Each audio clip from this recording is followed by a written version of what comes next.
ලාරෝස මල් උයනේ අපි බෙන් කරා මල් වලක බඹරුන්ට පෙම්දීලියා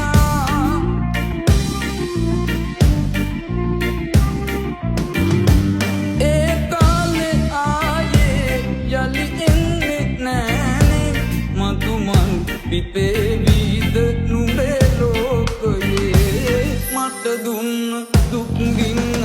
ඇවිලයි ඉතින් රිදවන්නේ විඳවන්නේ මාගේ සිතින් ඔයි කාට වුවාද මේ දුක් සුසුම්